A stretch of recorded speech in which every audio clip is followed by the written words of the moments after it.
We are coming to the final session today, which actually promises to be quite rich, with three different speakers, sort of. We're beginning with Catherine Whalen, professor at the Bard Graduate Center in New York, followed by Mei Ling Israel, I believe a pre-doctoral candidate at the Bard's Graduate Center in New York, and followed by a quite exciting-looking panel moderated by James Herring from the Frost Museum. So without any further ado, please welcome me in joining Catherine Whalen.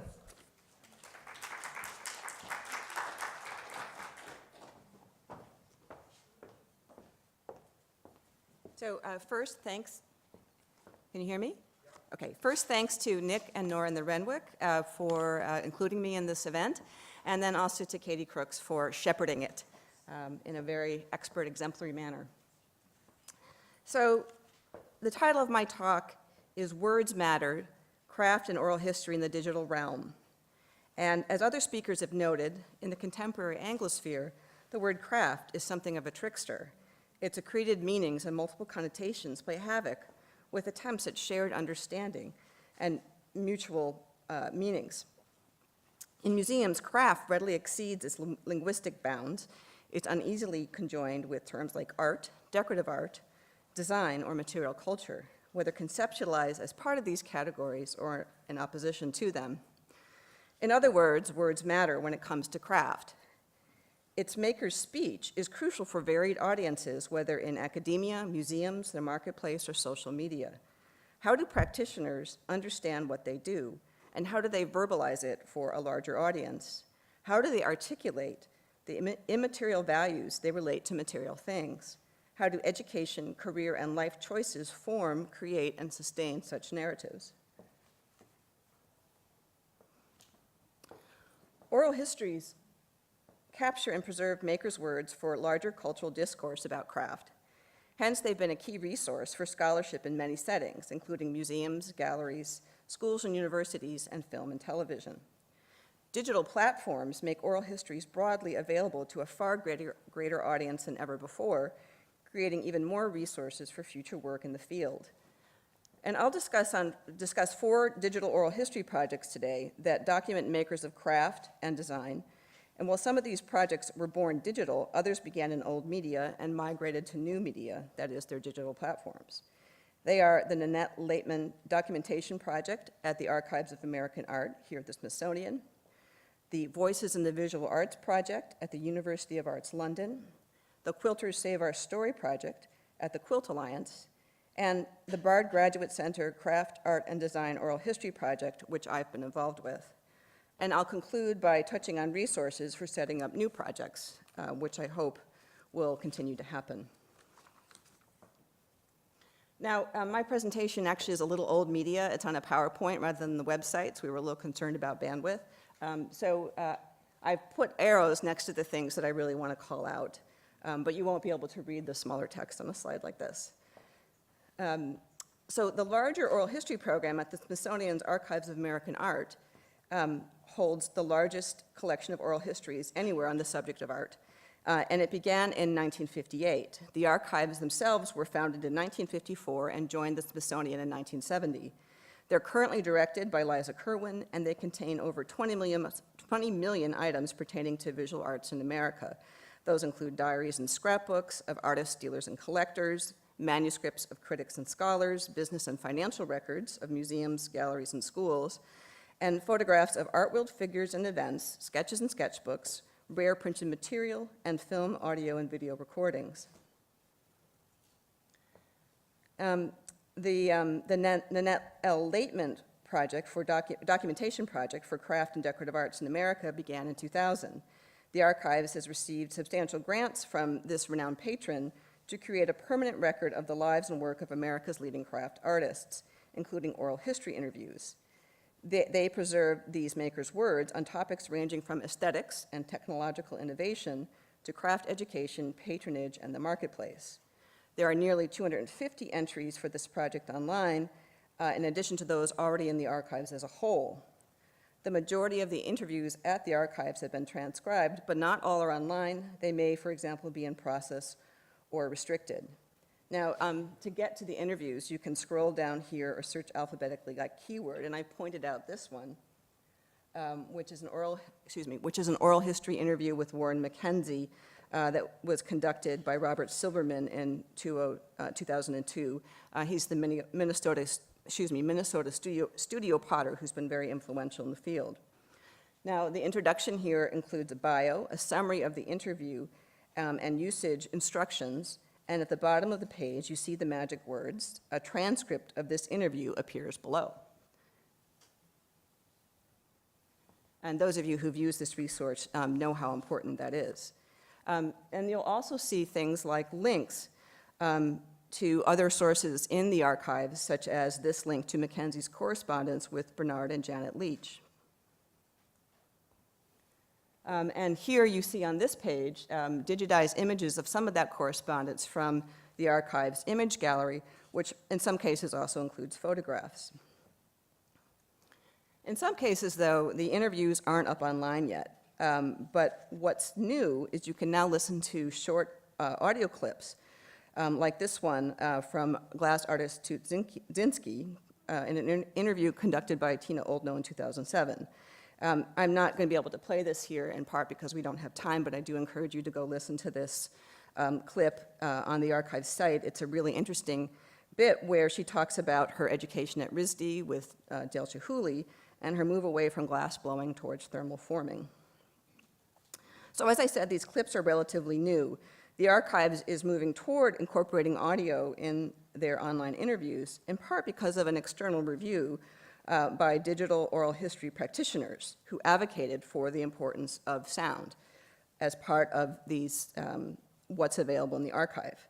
Director Liza Kerwin describes this new direction as a sea change, as the archives have always privileged the transcript as fundamental to research and written scholarship. Digital platforms, however, offer a good means to incorporate other forms of media. And you see here again, this is a platform that's made the transition from old media to new media, or is making that transition. In other cases, though, as in with this interview of Nancy Crow conducted by Jean Robertson in 2002, not only is the transcript online, but in addition, there's a 5-minute audio clip. This one's from the beginning of the interview, and a lot of times the clips that they're putting in now are from the beginning of the interviews. They've also received actually a grant to help them digitize old tape audio cassettes into digital files that is making these available online. And in this clip, Nancy Crow discusses her father, a one-time tailor's apprentice who died when she was 12, and it's quite a moving segment. Okay, the next project that I'll discuss is Viva, which is Voices in the Visual Arts, which was established at Camberwell College of Arts at the University of Arts London by Linda Sandino. It was launched in 2004.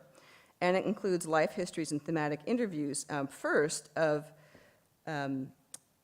recent college graduates, art college graduates, and those who've gone on from art college to other fields, whether that's craft, design, or something entirely different.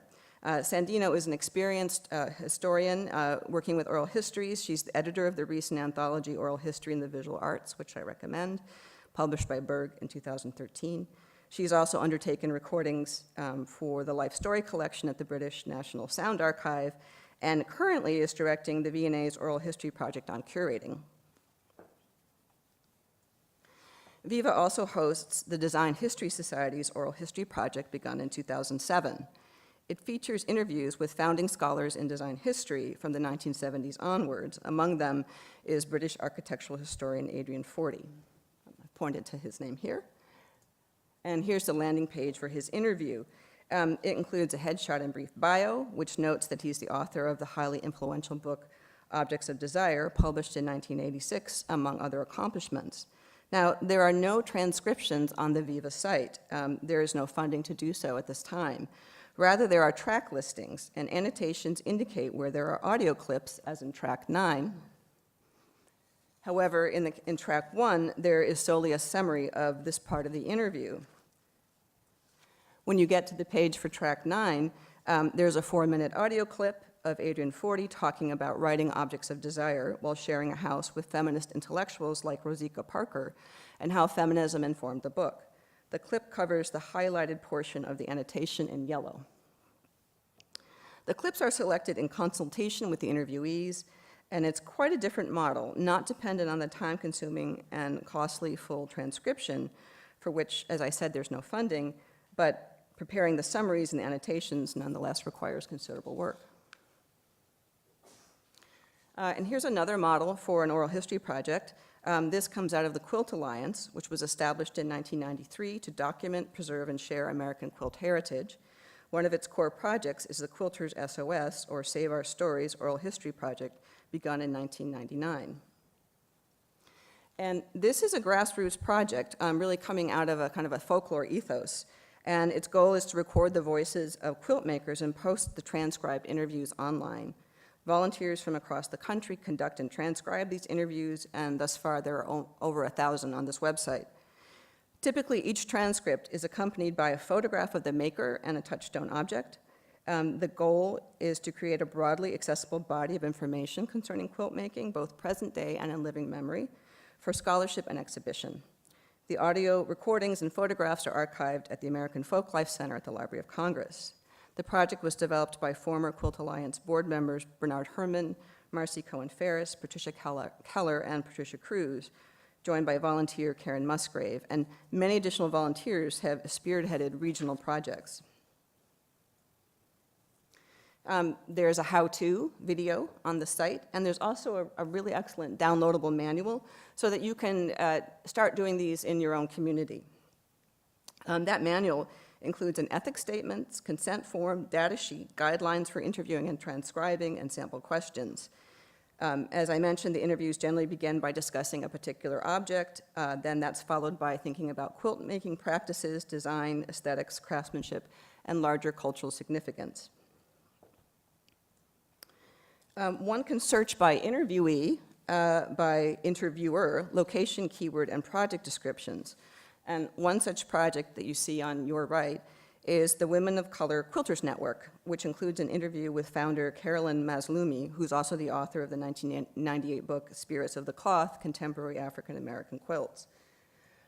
This interview, conducted by Karen Musgrave in 2009, begins with Mazlumi discussing her quilt, He Stands on the Shoulders of Many, which was inspired by the Selma to Montgomery March of 1965. And you see that here. Now, because of her stature in the field, this quilter also has an oral history interview at the Archives of American Art, as does network member Peggy Hartwell. Others, however, do not. And this inclusiveness is what distinguishes the Quilters SOS project. It allows you to see social organizations as well as a wide range of quilters across the amateur-professional divide. Another way to get at those networks is to do keyword searches.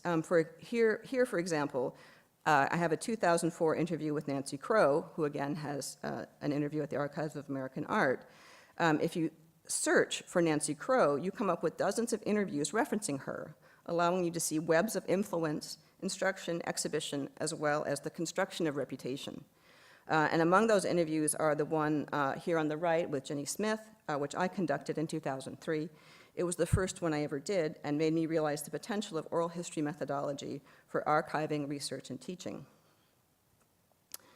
So in the fall of 2013, the Bard Graduate Center launched its Craft, Art, and Design Oral History Project, which I direct.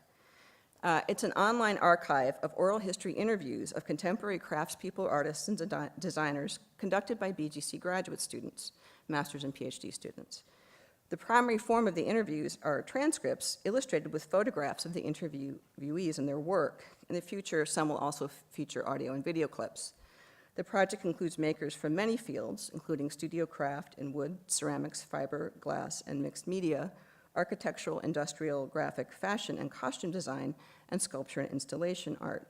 Now, the goals of the project are threefold. One is documentation, preserving and making available the voices of contemporary makers for future research.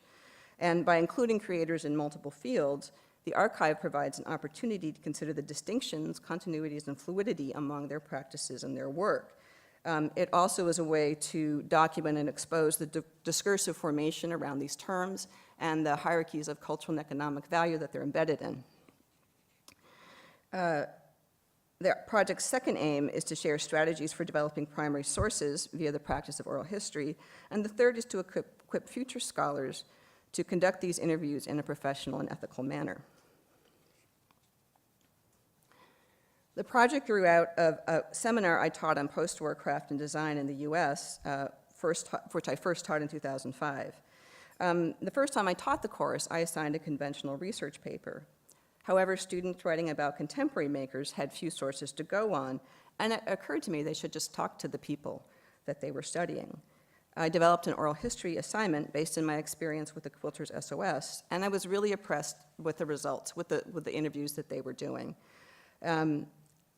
So the project began in old media. However, a few years ago, I began thinking about creating an online oral history project with these interviews, and fortunately was able to do so at the Bard Graduate Center. It was a big collaborative undertaking, and I'm grateful for the support of the academic programs department, librarians, and our digital media lab, where the project was realized with lab director Kimon Karamidas, designers Vanessa Rossi and Laura Gray, interns Andrew Gardner and Laura Kelly Bowdwich, and of course, student interviewers.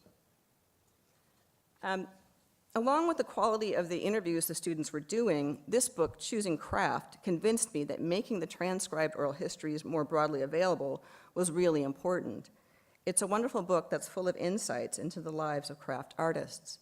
Editors Vicki Halper and Diane Douglas culled first-person narratives from the early studio craft movement to the present and organized them into these 4 categories based on life cycle: choosing craft, getting an education, making a living, and confronting craft. And each of those has subcategories and specific individuals speaking to those issues within it. And they, as independent scholars, did not have the luxury of being able to transcribe interviews.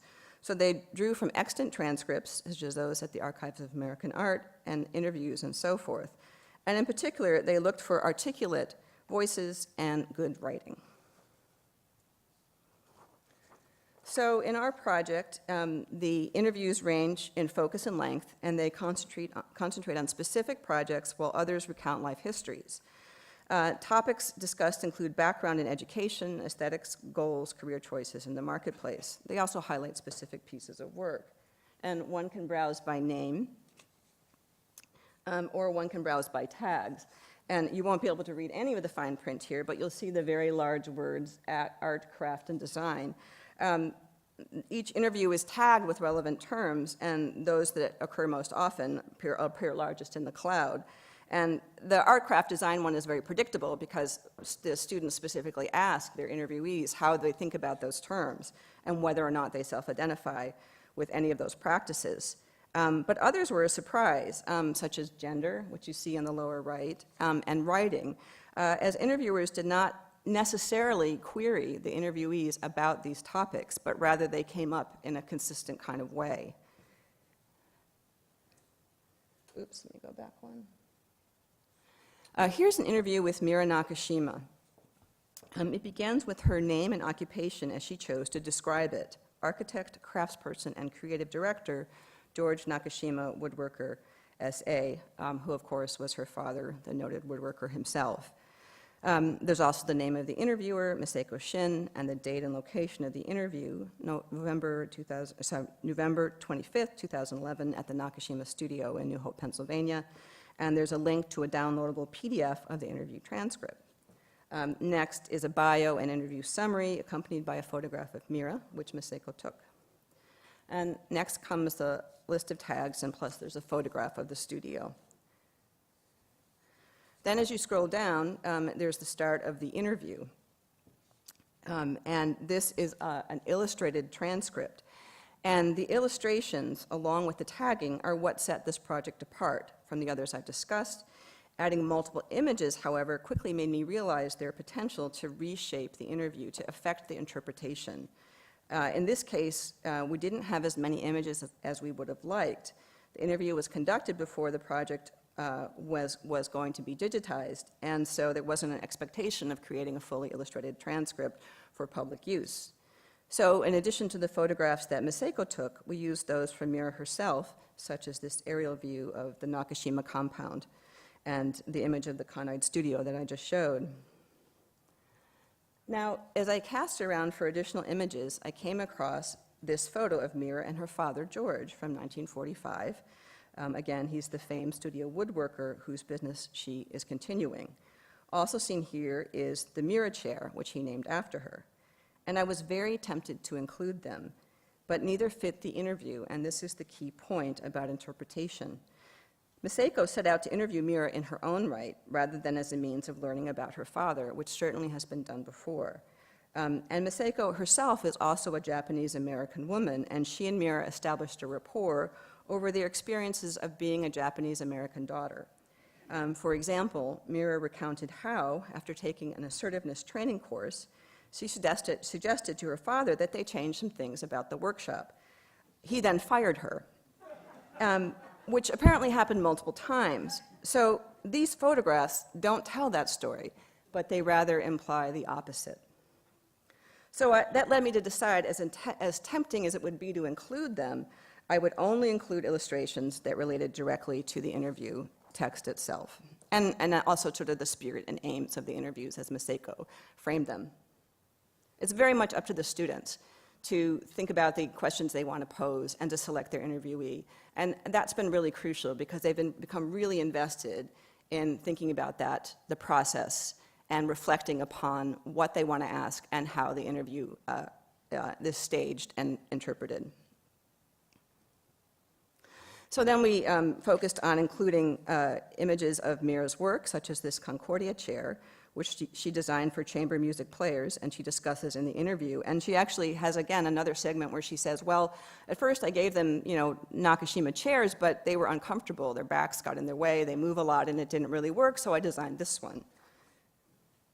That's not a story you would get from the Mira chair. Or also there's this table which she designed in 1992 and then reproduced in 2003. And here's a photograph of her workshop taken by Miseko. Another interview that represents a different kind of document and approach in the archive is this one with Paul Smith, who's the director emeritus of the Museum of Arts and Design, which was the American Craft Museum, and the Museum of Contemporary Crafts. And I'm sure many of you know Paul, and what a font of information he is about the history of the studio craft movement. He provided us with many illustrations, many courtesy of the American Craft Council. Thank you, Perry, and librarian Jessica Shakett, and the ACC's active digitization program, which is really great. And I encourage you all to look at it. I'm sure many of you have. So because of Paul's dedication and experience and desire to tell his story, this oral history is a great account of the history of the studio craft movement, and I now assign it for students to read.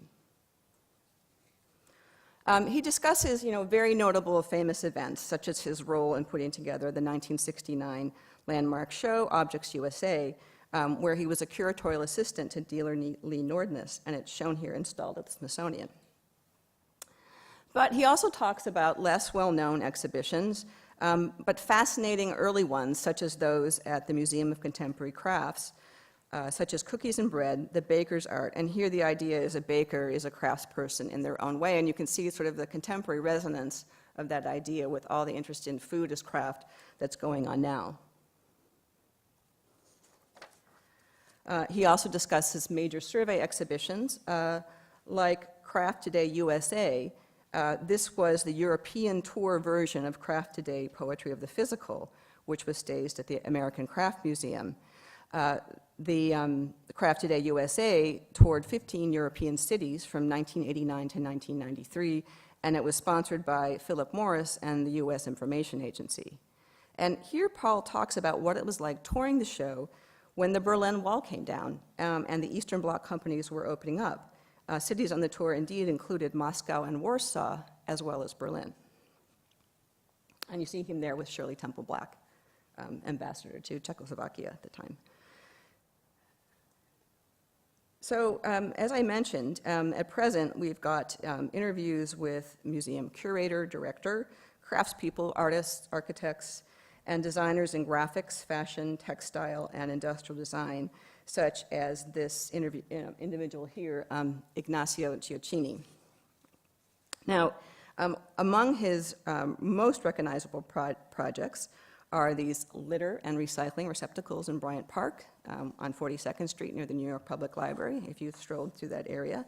And even more so, the City Bench, for which he's become best known, although at the time of this interview in 2012, which Edward Stiles conducted, these benches were just first being installed in New York.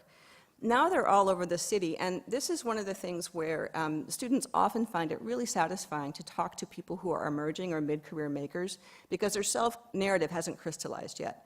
And so they actually can be part of figuring out what that is with that maker. For example, there's a student who interviewed a furniture maker who realized he started incorporating movable toy-like objects into his tables after his children was born. But it was only through the process of the interview that he realized that.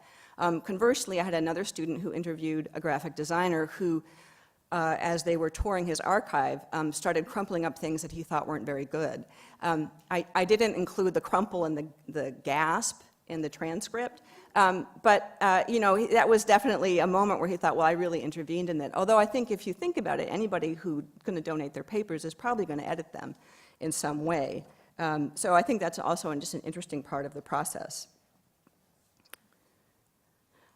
This is unusual. This is the only video we have in the project thus far, and it actually comes from YouTube, and it was done by the Department of Transportation in New York City and the Chelsea Development Corporation, which Ignacio worked with to design the bench. And the reason we included it is that it's so specifically relevant to the interview itself. I'm very cautious about linking to other kinds of media on other sites like this, although we do link to the interviewees' websites, as you see here. The project also includes a resources pages. That's links to other oral history projects like the ones I've shown, and how-to sites, and sites for research, study, and practice, like, of course, the American Craft Council.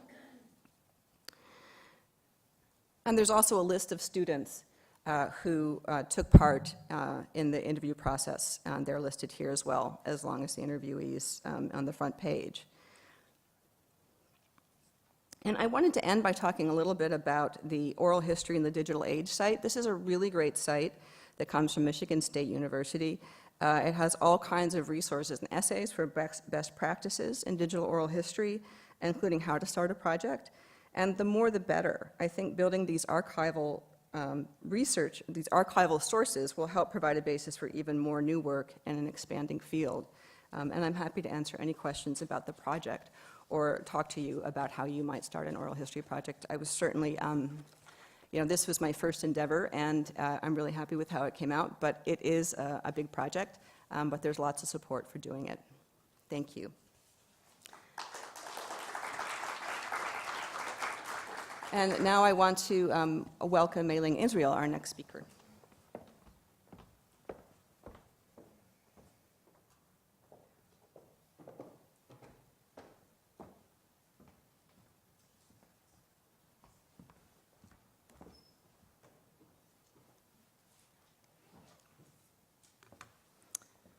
First, I want to thank the Renwick for hosting this symposium and for the opportunity to share my research today.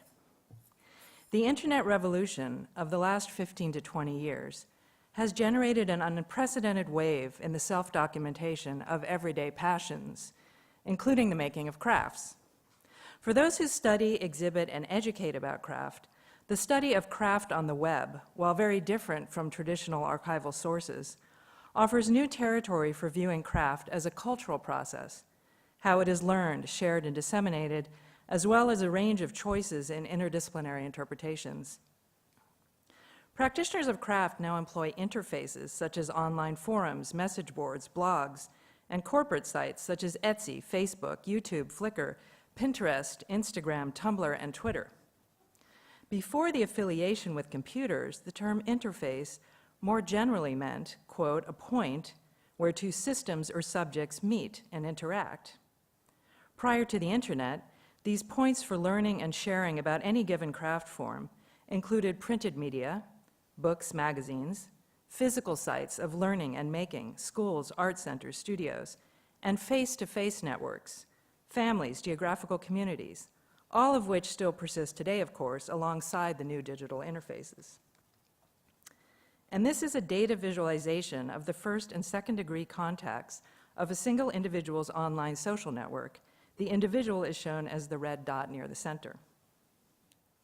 So for today's discussion, I will be presenting 3 case studies from my broader research into online craft culture. But lest these give the impression that the process of craft is entirely and only exalted in the digital sphere, I will say up front that the shortcomings of craft on the internet are flagged by what's missing, or in other words, what's not happening there. For every thriving website hub, hundreds languish, barely visited. YouTube tutorials may abound, while other skills defy mastery without the in-person tactile instruction. And one would be hard put to find a candid critique amidst the online zeal for all things creative, a sea of Facebook likes and smiley emoticons. With those caveats in mind, the following stories are moments where I would contend digital interfaces have provided new audiences, modes of exchange, and forms of self-organization for craft processes. In media studies, the translation of a physical object into the digital is often grounds for theoretical debates. Some claim that translating a crafted object into a virtual one potentially compromises tangible and intangible qualities such as scale, contextual meaning, and Benjaminian aura. In response to these issues, my first story comes from a traditional textile art called rug hooking, in which strips of wool are pulled through a backing, creating a tightly woven design. In the United States, rug hooking emerged among working-class women in early 19th century New England. In contemporary practice, rug hooking persists, although often viewed as hobby or folk art production, and is not as studied or as exhibited as the related practice of quilting. One of the hallmarks of rug hooking is its illustration of autobiographical themes that serve as mementos for key life events. This rug is just such a one. In February 1998, when Stephanie Allen Krauss first learned of her husband's terminal illness, rug hooking, a form of making she had inherited from both sides of her family going back 3 generations, became integral to processing her loss. In her own words, she tells the story. My husband Clint and I reached one of our lowest moments one Sunday afternoon, about 6 weeks after the diagnosis. I finally broke down and sobbed. What am I going to do without you? Quietly, he said, don't worry, I'll always be with you. I'll be on the bottom star of the Big Dipper. Later, I went to bed still worrying that I would forget Clint's words. Sometime in the night, I realized that I needed some kind of a touchstone to remind me. Then I dreamed of a rug. I woke up thinking, I'm a rug hooker. That is what I do. As Allen Krauss first sketched the design of their Vermont home under a night sky on a large piece of paper on her dining room table, each of her 3 daughters and her husband passed through the room, and she incorporated their suggestions. She planned the colors, dyed the wool, and started hooking the rug, finishing it in September. Her husband died that October. But this is really only the beginning of the story of this rug. The following April in 1999, Allen Krauss exhibited Bottom Star Big Dipper at a rug hooking conference in nearby Waitsfield, Vermont. While it was on exhibit there, a rug hooking enthusiast must have taken a photograph, because several months later, a photographic print of this rug was handed to writer Ann Mather, who was just beginning research on her book, Creative Rug Hooking. Without knowing the story or the creator, she was haunted by its image. Mather began to search in earnest for the maker, with the initials in the bottom right-hand corner, SAK, being her only clue. After calling every rug hooker in the directory of the National Rug Hooking Organization with those initials, she finally called a friend who was about to attend the national conference. She prepared a flyer with an image of the rug asking, "Do you know who made this?" and faxed it to her friend. The next day, her friend had found out who had made the rug. But the writer had yet to make contact with the rug maker herself. The day that phone call came, Alan Krauss will never forget, since it was, by coincidence, the first anniversary of her husband's death. Later, when reflecting on that day and her first realization that the rug had such meaning to others, she said, quote, "I couldn't believe she called. It was so healing and powerful. The whole thing has such a spiritual element about it." Mather dedicated 2 pages of her new book to the story of the rug, and soon Alan Krauss was hearing from people who had read the story there. Between 2001 and 2003, Alan Krauss put up a website for her business dedicated to rug hooking and included the text from the story again, which in turn has continued to reach people who still make contact with her, often sharing their own stories of loss. So in the case of Bottom Star Big Dipper, one woman made a rug with powerful personal resonance. And this object passed through an amazing variety of media, some now nearly extinct, from photographic film to fax to print and eventually to digital. Media theorists caution us not to simplistically label old media versus new. Innovations are built upon old structures, for example, the web page upon the book page. And as the path of Bottom Star Big Dipper illustrates, with each juncture of shift in media, new meanings and audiences are added and then layered upon the object. And as a scholar, I also entered into the story of this rug and played my own role in its dissemination. In contrast to Mather, I knew nothing about rug hooking when, in 2011, I set out to find an interview subject for the Bard Graduate Center Oral History Project that Catherine just described. The internet was critical to my search. I started by looking for local New England craft groups who might refer me to members open to talking about their craft. The website of a rug hooking guild in Vermont remarkably listed the home phone numbers of hosts for hook-ins around the state. When I called the closest location to me, Alan Krauss picked up the phone and immediately agreed to be interviewed. And I had no idea my good fortune in that moment to be working with her. Only later did I discover that Alan Krauss comes from a nationally recognized family of rug makers and educators, and that in 2010, she had received the Vermont Governor's Heritage Award for Outstanding Traditional Artist. Thus, the audience of this powerful touchstone, Bottom Star Big Dipper, by moving through multiple interfaces, has continued to expand in concentric circles, from one woman to her family, to her local community, to the rug hooking community, to online oral histories of craft, to today, a national museum. For my second example, I turned to a form of glassmaking called kiln forming.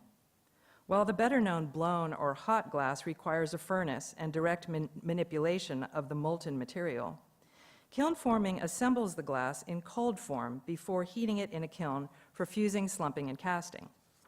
All of these methods are also called warm glass to distinguish it from hot working.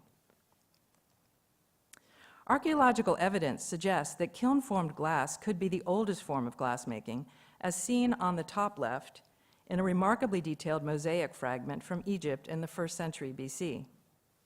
Historically, kiln forming fell out of favor with the invention of glassblowing, but later reemerged, most significantly with the 19th century French Art Nouveau Pâte de Verre masterworks, such as this one, center bottom by Émile Gallet. Beginning in the late 20th century, Klaus Moyer, on the upper right, carried fused glass to new aesthetic levels, attracting fresh attention to this ancient technique. All forms of glassmaking are intensively technical, requiring expensive equipment, materials, and specialized knowledge. In pre-modern Europe, competition caused much of this knowledge to be held in secrecy. Even in the United States, kiln-formed glass only became viable for the studio artist outside university arts programs in the late 1970s, growing slowly over the next 20 years via workshops and a few texts. People with glass kilns in garages and basements often worked in isolation, learning the ratios of heat, physics, and chemistry necessary to kiln forming through personal trial and error. And that brings us to the year 2000, when Brad Walker, a North Carolina-based glass fusing enthusiast with a day job at the Sara Lee Corporation, started warmglass.com. As the first website dedicated to this kind of glassworking, Walker was soon inundated with so many emails asking technical questions that someone suggested he set up an online bulletin board so other people could answer those questions.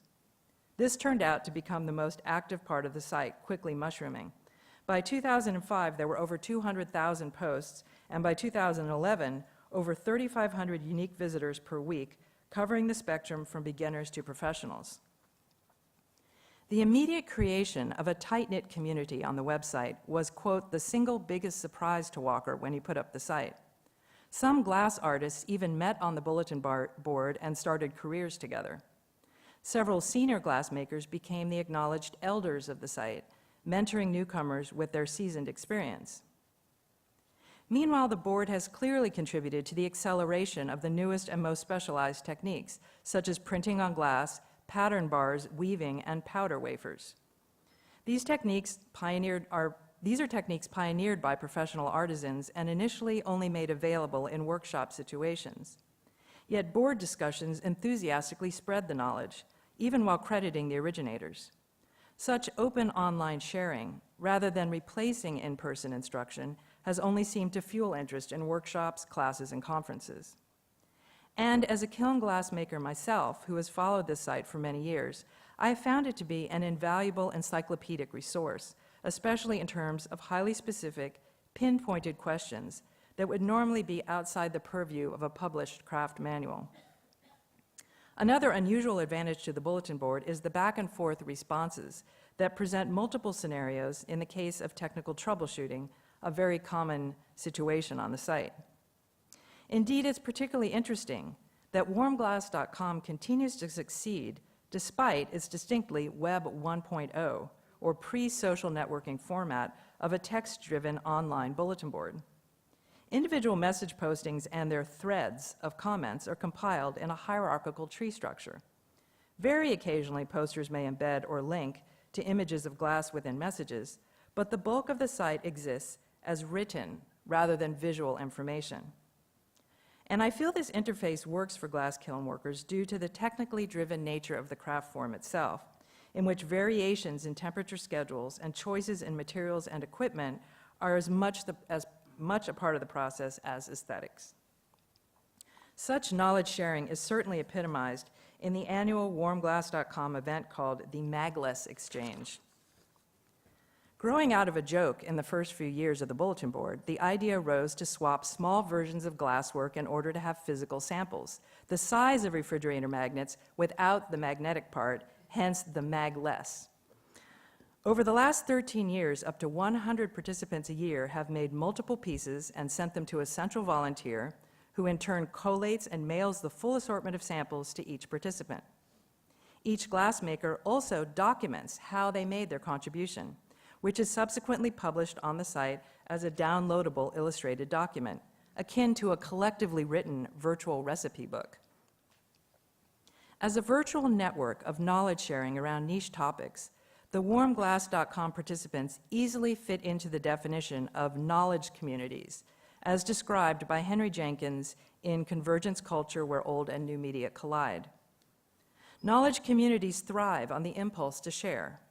But where does this impulse come from? Sociologist Peter Kolek explains that, quote, the alchemy of a digital network turns even a single individual's contribution of information into a public good. Rather than by obligation, the virtual online community, Kolek explains, is motivated by the anticipation of reciprocity. I have gotten or will get help here, so I will help. And this brings me to my final example, the contemporary online quilting bee. As a social event, the Quilting Bee, where rural women and their community often gathered to finish off quilts collectively, has a rich history dating back hundreds of years. From an ethnographic point of view, the historical shifts in this practice in terms of who is making quilts then versus now and how they gather together certainly merits more scholarly interest. But for today's brief discussion, I'm going to touch on one small dimension of these developments, starting with the single building module of a quilt, or the quilt block. In a traditional patchwork or piece quilt, the block is the repeating aesthetic unit that makes up the completed pattern. Since traditional pieced quilts are made up of standard sizes and quantities of these individual units, such as 12 12-inch blocks or 16 6-inch blocks, a variation on the quilting bee arose as the quilt block swap, an organized exchange of blocks using a single pattern. For example, a group of 12 quilters each take turns, perhaps one person a month, choosing a block pattern. That month, everyone makes one block and mails it to that person, who, via the collective contributions, now has all the pieces necessary to make a full quilt top design. As an internet craft process, quilting has become one of the most pervasive, especially as digital interfaces have become more and more visually driven. And in surveying quilt block exchanges in particular, it is quite amazing to see how the practice has morphed across numerous online platforms. For example, quilt block exchanges are now active on Facebook. This one is called Quilting Block Swaps Australia. Tumblr. Instagram shown on an iPhone, and this photograph even documents a handwritten apology included in the blocks received in the mail. And Flickr.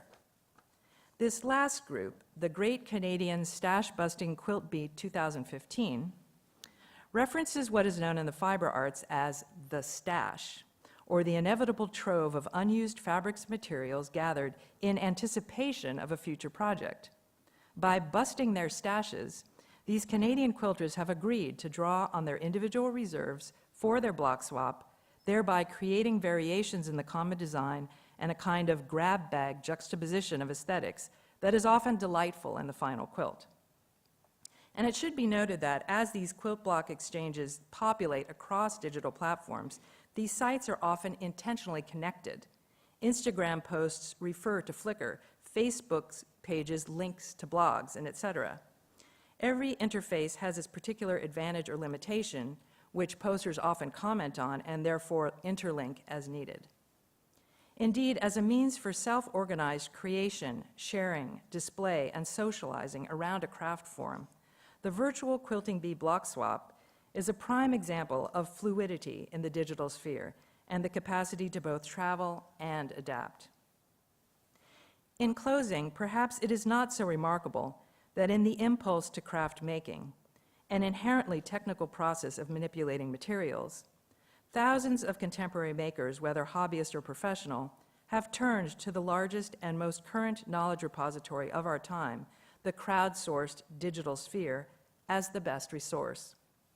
Yet, for 21st century scholars of craft, this constant and diverse network of craft knowledge interactions makes transparent a massively self-recorded, if often chaotic and incomplete, record of the current generation of craft. Thank you.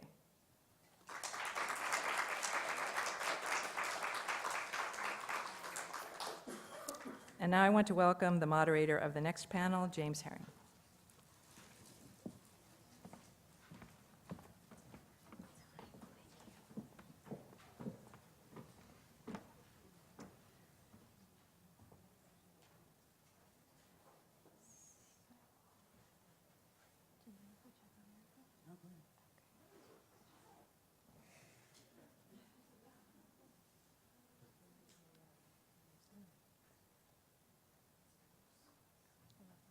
Oh, now it's back to muted, but that second, it worked for 1 second.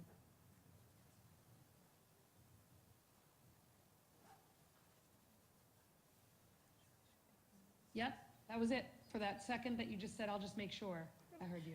Okay, you are live, so hang on Great. there. We're using the magic of technology to bring in Erica from Wisconsin, so bear with us for a moment. All right. What's that do? Hello, thank you. I wanted to thank the Renwick and Nora and Nicholas for inviting us, and for Katie, who's done an amazing job of helping us get the technology right for this particular presentation. We're going to be talking about learning through making.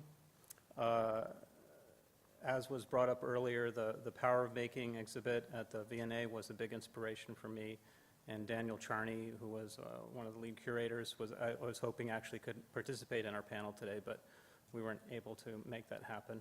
But as I say, he's been a big inspiration for me, and some of his maker library projects and things like that have been the model for some of our projects we're trying to develop. I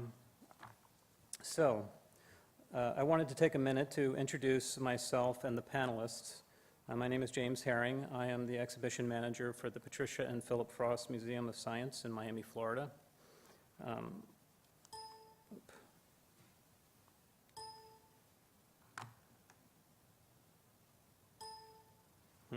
It's not forwarding.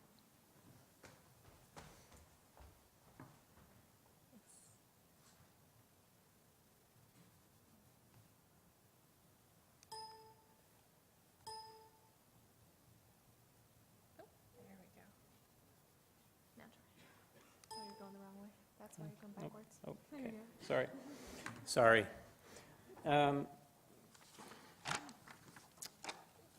The Frost Science is currently in the process of building a new state-of-the-art facility, which is situated on Biscayne Bay, next to the recently opened Perez Art Museum. As part of the Center for Innovation at the new museum, we're developing a makerspace called Maker's Black Box, and are planning an initial exhibition called Design Your Everyday.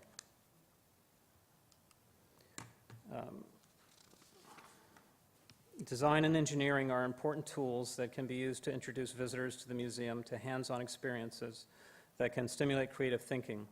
So the goals of the space would be to get people thinking creatively through experiential activities, collaborate with local maker groups, and to showcase their skills, and for the space to act as a laboratory for creating programs with those local makers and others that can be exported throughout the museum as well as off-site venues. My background is in ceramics, and I was an artist in residence at Penland School in North Carolina, and I'm a longtime potter.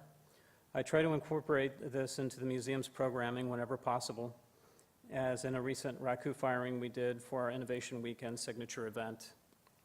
I also ran an arts fabrication business for several years before coming to work at the museum, so I come to the field as a maker and a teacher at informal learning venues. I hope that the panel can today bring out some of the issues around learning through making that can help investigate how this important element can be incorporated into the future of the Craft Museum.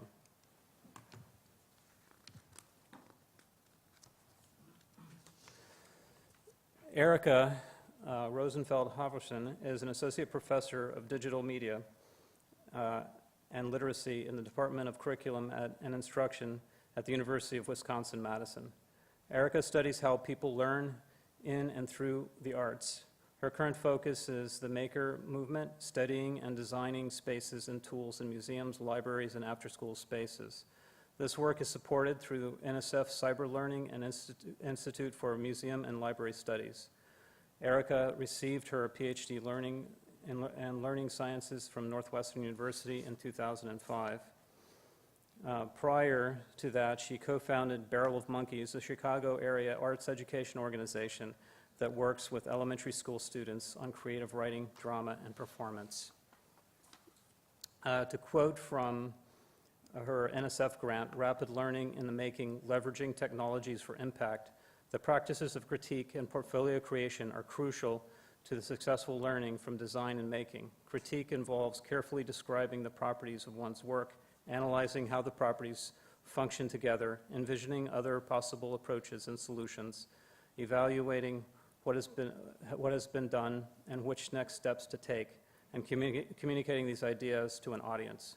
Critique practices allow a learner to build a series successive mental representations that include both technical expertise and content understanding. These representations, in turn, allow learners to develop meta-representational competence, the ability to know when to invoke representational tools to solve a given problem at a given time.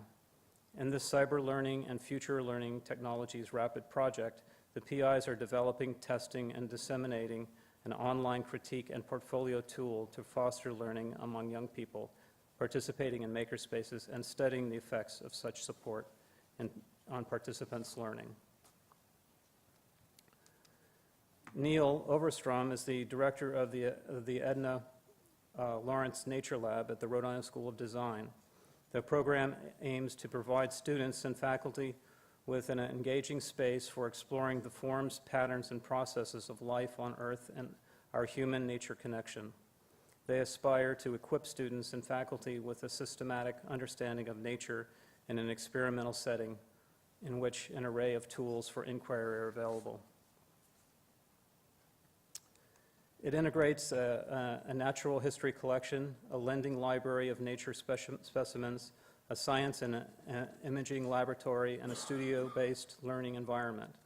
It houses more than 80,000 objects, books, visual resources, and live plants and animals.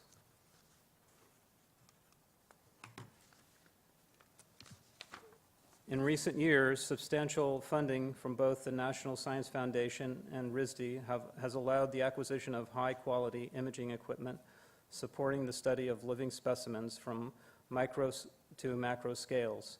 Student and professional grade stereo, compound, and video microscopes, including an inverted compound microscope with fluorescence, a scanning electron microscope capable of magnifications up to 45,000 times, still video and high-speed video cameras, 3D scanning technology, and geographic information systems capabilities. In addition, marine aquariums hold a living collection of animals collected from Narragansett Bay for study. The Nature Lab use is documented annually through the number of specimens loaned out for study, more than 8,000, scheduled uses of spaces by classes, more than 2,000 hours, 1/3 by foundation studies, scheduled use of research microscopes, more than 300 hours by 18 departments, and qualitative data from alumni who cite the Nature Lab as formative to their development as artists, designers, and problem solvers. Over the past 5 years, the lab has directly or indirectly supported 24 different courses taught by faculty from 8 departments. Stefania Van Dyck is the experience and interpretation specialist for textile art and special projects at the Denver Art Museum. She was hired at DAM in late 2012 explicitly to create the Nancy Lake Benson Thread Studio, adjacent to the newly renovated and reinstalled Textile Art Collection Gallery and transparent conservation space. Her career in both curatorial and education departments of various types and sizes of museums, large, medium, and small art museums, historic houses, including the Jewish Museum, the Morgan Library and Museum, the Smart Museum of Art, Chicago, the Brooklyn Museum, and Vizcaya Museum and Gardens in Miami, has served her well in her current position. The Thread Studio was conceived as a place for visitors to discover the delightful and unexpected range of textile art represented in and inspired by the DAM's collections, explore varied creative processes and textile techniques and the enormous range of possibilities they hold, tap into personal connections and experience the tactile nature of textiles, and lastly, to be inspired in ways that fuel their own creativity. Stefania relied heavily on the local community of fiber artists, crafters, and makers. These community members helped conceptualize the Thread Studio display and populate them with samples, materials, and tools. The Thread Studio opened in May of 2013. In all, more than 160 people contributed to the Thread Studio display, and many of them are still engaged in the space as volunteers. They have spinners, weavers, embroiderers, and lace makers who regularly come to the Thread Studio with their projects and use it as their making space for several hours at a time. They engage with visitors and often encourage visitors to try it. Now we're going to have Erica join us, and I'm going to invite the other panelists to come up.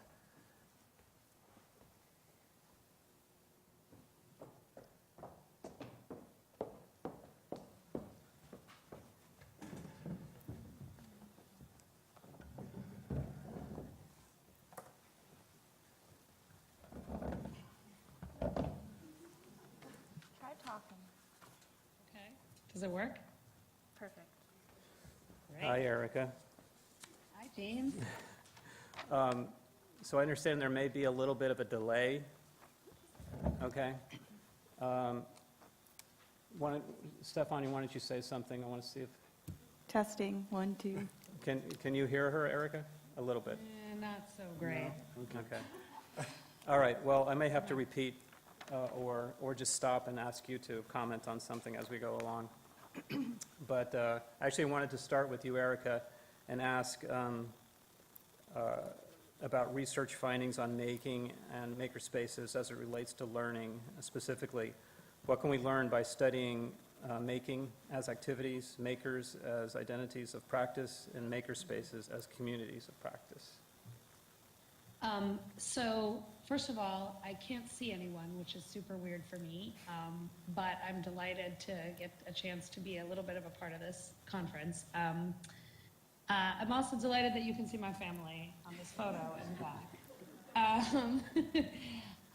So the way in which James just framed that question is actually based on some research work that I've been doing that tries to articulate within the maker movement as sort of a broad framework for thinking about learning, what are the useful ways that we can talk about making for educators, for museum programmers, for learners, and one of the things that we found is that what we can say about maker spaces as communities of practice and places for learning is not the same as what we can say about making as activities that promote the kinds of learning outcomes that we might value in schools, but might be less valuable to communities of practice like the kind that James is interested in building.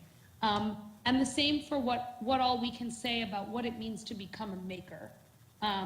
That there are many people who take on maker identity as a way of being that maybe don't consider themselves to be members of maker spaces, may not be interested in maker spaces as communities of practice, and may not think about making activities as useful for learning outcomes in the way that classroom educators, for example, might think of them as interesting. And so one of the things that we're finding is that because the movement is so broad and diverse, it really helps to get a handle on kind of which of these worlds are we talking about, right? So are we talking about developing a community of practice that has an ethos associated with it, and that makerspace ethos being one of entrepreneurship, innovation, shared expertise and distributed expertise,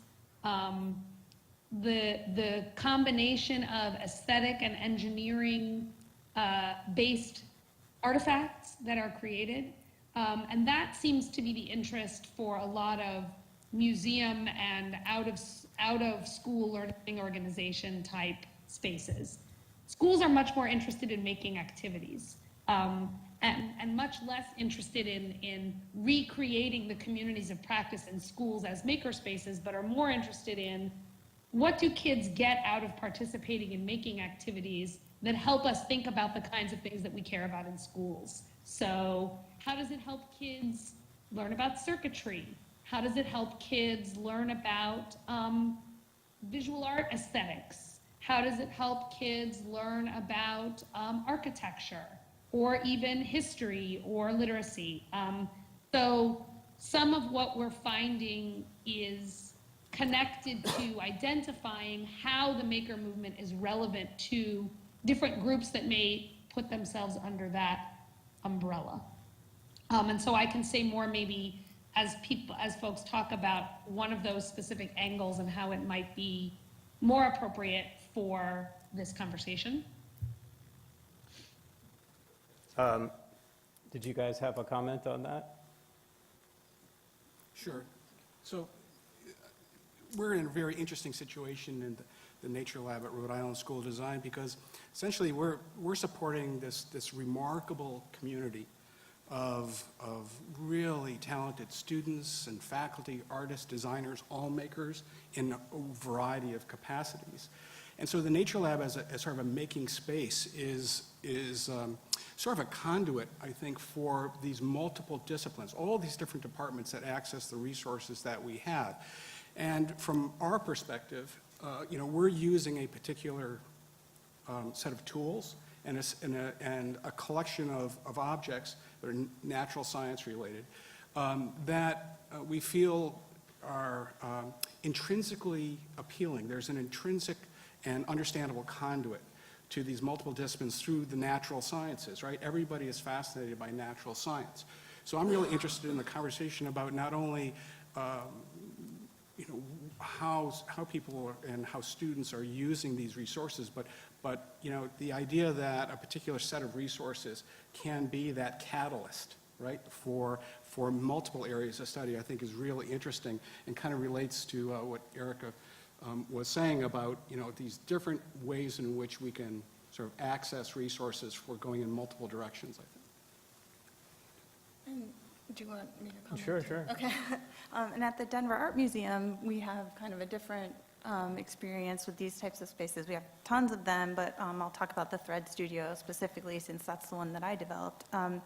But we engaged the maker community by necessity because I knew virtually nothing about textile art when I was brought on board. So I needed that community to help me conceptualize and populate. And we are aggressively taking back the curio cabinet display model, as you saw in one of those slides. But for us, in terms of research, we found that we had an IMLS grant in 2013, right after the Thread Studio and all of our textile art reopened.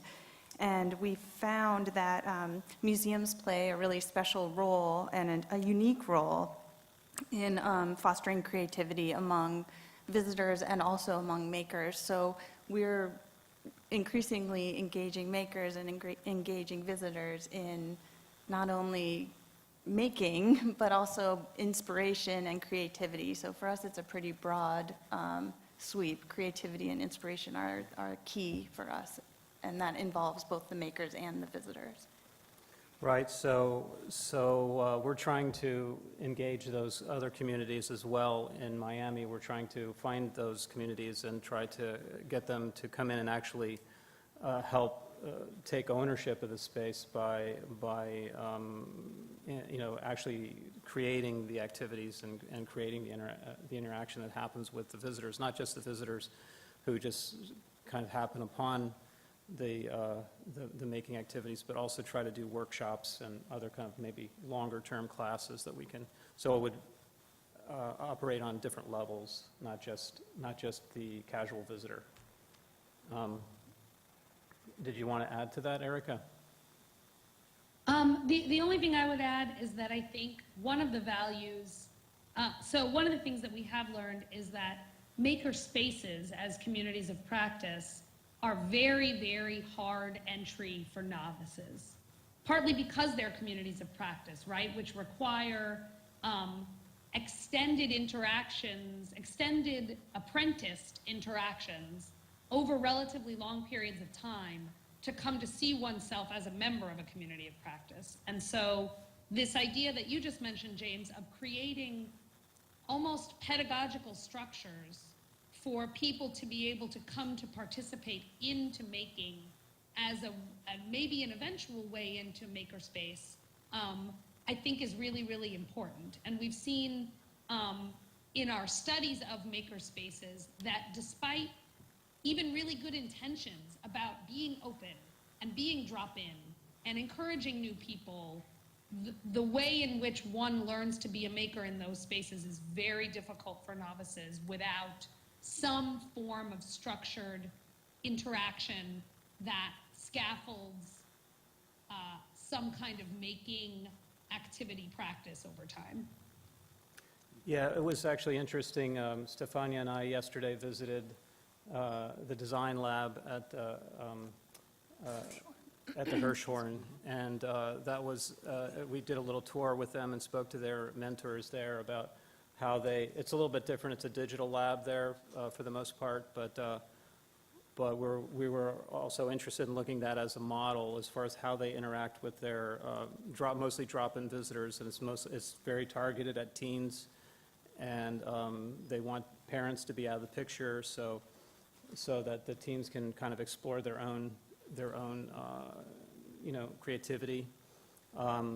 But they did, at first, it was just kind of a free-for-all. She was saying that then they later decided that they had to kind of create more of a structure to kind of also for those people who are there as the mentors to feel like they're actually participants, because they would start to feel like they were just kind of babysitting and not really teaching the teens anything worthwhile. So they kind of stepped back from that and started creating a kind of these kind of certificate system where they would each student would get certified in a certain area, whether it be photography or film editing or whatever it was, and receive a little certificate saying that they actually have some knowledge base in that particular thing, which I thought was really a good idea. Can I make a comment? Sure. It's interesting to think about maker spaces, the way you're talking about them, Erica, if you can hear me. It might be different than I'm conceiving of them in my head at the Denver Art Museum. For me, we're not trying to train someone in being a maker of a particular type of thing. It's more about inspiring their creativity in general and whatever interests them. So we've heard visitors say that if they're trying something in the thread studio, for example, or looking at the displays that kind of can spark their own creativity, it might inspire them to make something totally different than anything fiber related. Like someone said that they're going to now dress in a more, bold way or something like that, or, design their house, their interior, of their house in a special way. So it's not very intense at our institution. It's more inspiring whatever's inside of them already. I think to a large degree that's true for us as well, because we have, the students at RISD certainly have their own studio spaces, whether they're architecture students or textile students or whatever department they're in. But they still use the Nature Lab as a resource. And I think in addition to structure, I'm mindful that there's also a cultural component to certainly our facility that has evolved over the long period of time. The Nature Lab has been around since 1937. And is still as vibrant today as ever.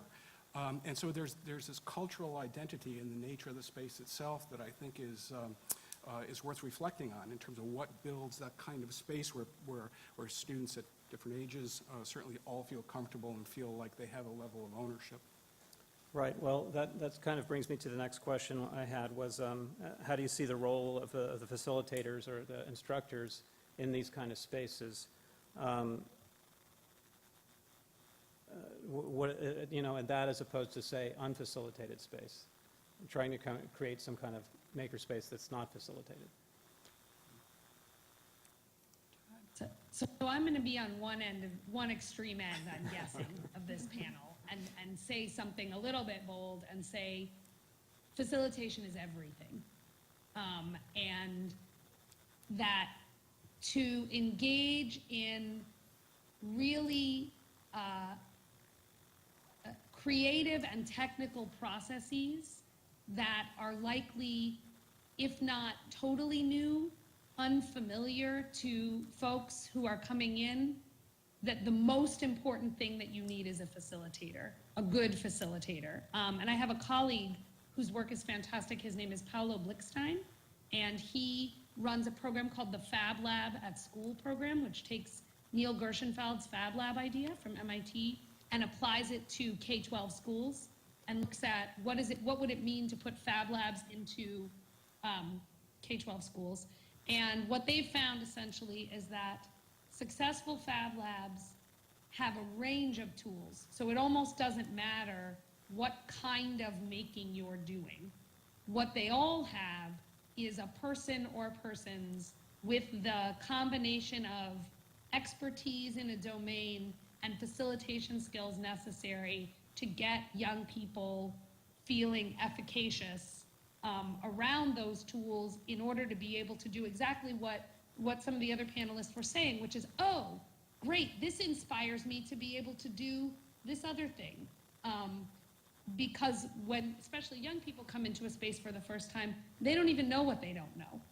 And so to get to a place where they can say, yeah, I'm not interested in textile art, but this inspires me to think about designing my home in a different way, requires a pretty skilled facilitator. But I know that that puts me on one end of a continuum. Well, I would, for one, be in total agreement with you on that. I mean, from what I've seen, and I visited in science centers, there's a lot of these kind of maker spaces that have really developed over the last decade. And just watching how those things work, it seems like facilitation is crucial to the whole process. And I know, Erica, you've worked with the Children's Museum of Pittsburgh has a big program there, and what they do is they hire people, craftspeople, who actually have a skill level, and then teach them to be facilitators. So, which is unlike what most other science centers do, which is they just hire people who maybe have no skill base to then and try to teach them to be facilitators and to gather whatever skill base they may need. So, I mean, what was you've worked with Lisa Brahms there at, what was that like? Can you tell us anything about that? Sure, I actually still, I'm working with Lisa and working with the Children's Museum. I think they treat the make shop as, in some ways, not independent of the rest of the museum, but they treat the work that happens in make shop differently from the work that happens even in, and they have an arts and crafts, it's a children's museum, so they have an arts and crafts center that also has museum docents that work there. But those docents really are there in the way you would see traditionally in a museum, which is to answer questions, to run equipment. You know, if they have screen printing, that person is running the screen printer. In the make shop, you see folks who are, you know, woodworkers by training, or computer programmers by training, engaging with visitors at whatever level that visitor is able to take on that making task. So they have, for example, with circuitry, they have everything from circuit blocks for young learners to Arduino boards and soldering irons for more experienced learners and older learners. And those facilitators are trained not just in how to work with those tools, but how to engage visitors kind of where they are in terms of their understanding of the function of those making tools. Right, and It's pretty cool. yeah, just one other thing I wanted to mention about the Children's Museum of Pittsburgh is that they, because it is a children's museum, they're very interested, unlike Art Lab that we visited yesterday, they're very interested in engaging the parents and having this kind of intergenerational learning that happens when the parent sits down with the child or the grandparent sits down with the child. And then as they start to go through whatever the activity is, the grandfather or the parent can say, oh yeah, I did this when I was a kid. Oh, I remember how I did this. And so they start to have a whole kind of conversation between the parent and the child, which is a very different approach, say, than what Art Lab is doing. I mean, I'm personally more interested in our museum in a different demographic, in say like a 16 to 25-year-old range, which kind of gets ignored sometimes in science centers. So it's a different dynamic that I'm particularly interested in, but I think that is very interesting. In terms of facilitation in the Thread Studio, at least in the Denver Art Museum, that we don't have any. There's no staff in there, but that's where having engaged the community in creating the space becomes really important, because a lot of the makers who, you know, provided samples and consulted on the space itself decided that they wanted to be actually physically part of the space as well once it opened. So we have about 10 or 15 folks who are spinning, who are weaving, embroidering, making lace in the space at any given time. And so they act as our facilitators and our engagers with visitors. So No, that's I where think that's... stakeholders are important. I think that's an interesting point, and I think I would be looking to engage those volunteers, those kind of people, to help take ownership of the space and to then act as that facilitator. But you do have, I mean, you do have facilitators because those people are there. Yeah, They that's are right. doing that. We don't So have it's- paid, but yeah, we know. get it, the best of both worlds, because Right. that's what they do. They make this stuff, and so they're sharing their passion with our visitors. Neal, at the Nature Lab, is there a kind of facilitated practice that goes on?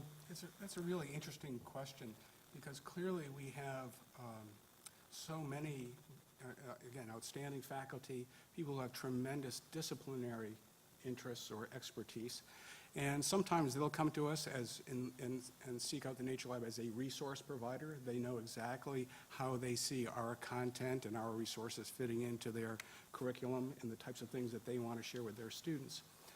But other times they come to us and they are looking for the sort of the curatorial voice that we can bring to their work, and we certainly encourage that. We want to understand more about their pedagogical goals, because our staff, although it's relatively small, by the nature of our operation, we are sort of, I like to say sometimes, professional generalists. That is, we might have people with a strong science background who also have an art practice, or who have both expertise in design and science, let's say. And I think it gives us a unique view on the relationships of different kinds of subject matter and what we can bring to a student's undergraduate education.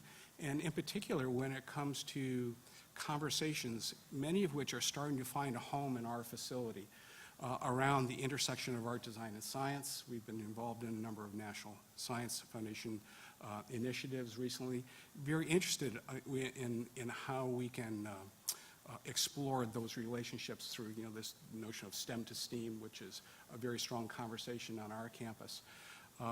And we find ourselves being those kinds of facilitators just by the nature of the type of people that we have on our team and our staff and the faculty that we interface with in order to advance that conversation. Okay. I wanted to talk about the audience a little bit. Who do you think the audience for makerspaces are? The general visitors, families, students, professional artists, makers, crafters, creatives, or all of the above? And do you see like an ideal age range that you're looking to engage? What do you guys think? Should she go first? Erica, do you have anything to add to Oh, that? me first. I was waiting for the people who actually work in museums to say what they think, because my answer is going to be much broader. But I can. Up to you. Go ahead, Stefan. Okay. Why don't you? She's Oh, go ahead. Go ahead, Erica. You start. Okay. I was going to say that as an educator and a learning theorist, my fantasy is that making as an interdisciplinary constructivist act brings a more diverse range of people to difficult creative work. And what I mean by that is the maker movement has really been dominated thus far by white middle-class men and their male children because of how we've constructed what making means thus far. But I think there's a lot of energy towards saying, this is actually a pretty big tent, and a lot of people are not only capable of being makers, but already are makers. We're just not calling it that. And so for me, the audience for this ought to be communities of learners who may be marginalized from mainstream institutions, but can see a way in to complex learning practices through this movement in a way that they don't see a way in through other kind of institutions, meaning schools, colleges, even workplaces. So that's my fantasy about who this is for. Well, I think that ties in with my whole idea of the 16 to 25-year-olds, because that's the group that I think is, they're kind of too old to be going there with their own families, but too young to have their own families. And at least in science centers, that's the big target audience, the family group. And it's also a time of life where people are trying to figure out what am I going to do with myself? What kind of career am I going to have? And I think it's a crucial kind of time frame for a lot of people. For us at the Denver Art Museum, we kind of go back to that encyclopedic museum. It's not as big as some of the ones were mentioned earlier, but we call ourselves that. So it's important. It's part of that that ethos of the encyclopedic museum. But so I think there are kind of three audiences for our spaces, Thread Studio in particular. One is obviously the visitors, and for us it's all visitors. Two is the co-creators or the makers, the folks who helped populate and have a stake in the place and come in to be inspired and create.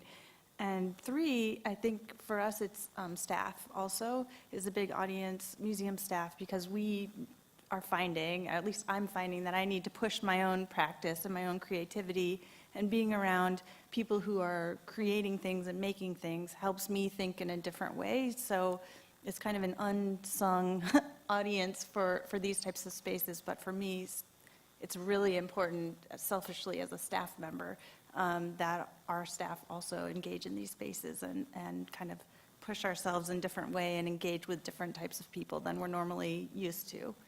And whether that's, jewelry makers or quilters or spinners or cake bakers, we need to do it. So maybe I think about this in a little bit more, a little bit broader terms than others here, because I think of this as considering multiple modes of problem solving. I've come to realize it's both through my own work and being in this remarkable environment where I have this role in many ways as an observer. My own training in zoological science and landscape architecture, afoot in multiple camps. And we spend a lot of time thinking about critical making and modes of inquiry.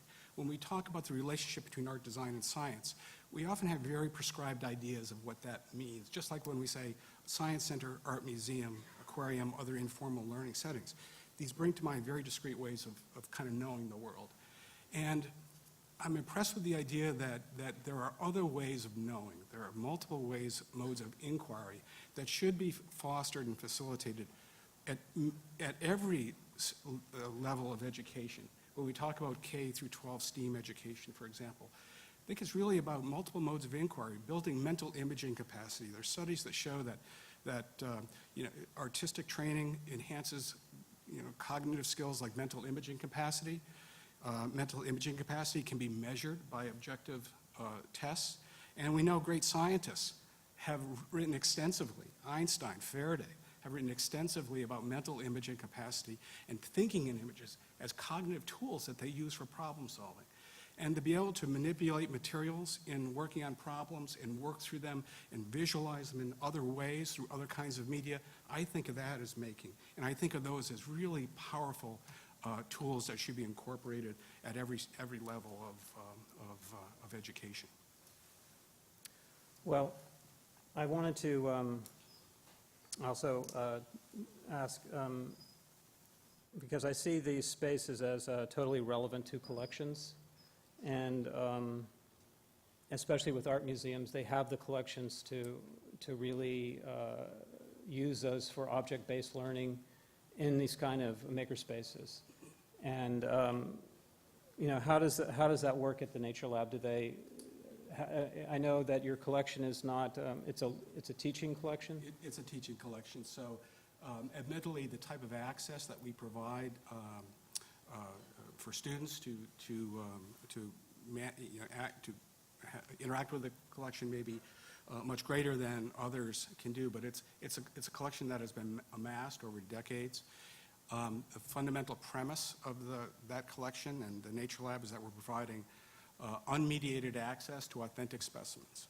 And that means building into our planning the acquisition of new specimens, maintenance of the specimens that we have. A lot of the students do specimen preparation in terms of, let's say, putting specimens in the glass boxes. There's sort of a curatorial role for the students that we have. And it's acknowledging that even though a lot of the things that students are using are certainly beautiful works of art in and of themselves, taxidermy, for example, done by remarkably skilled people, that the benefits of the students having access to those directly outweighs, or in the long term, the wear and tear that eventually will occur in those specimens. So it's that hands-on, unmediated access that's important. And the ways in which the collection is curated, it's very loosely organized. It really does have a feel like a cabinet of curiosity to facilitate the kind of exploration. I think we were talking about this earlier, being able to just open a cabinet, pull out a group of specimens, and then perhaps put them back in different orders. It's more like a composition, and the juxtaposition of specimens itself, helps to create narratives and help students understand narratives and relationships in ways that more rigidly organized group of specimens might not be able to accomplish. Right, right. Well, one of the experiments we've been trying is with our experimental makerspace that we have in our current space, is that we'll invite artists and some designers, there was some bookmakers that we invited in to come and tour our collection, look through the collection, see if they get inspired by some object. It may have nothing to do with bookmaking particularly, or anything else that they were normally coming in with any kind of preconceived idea.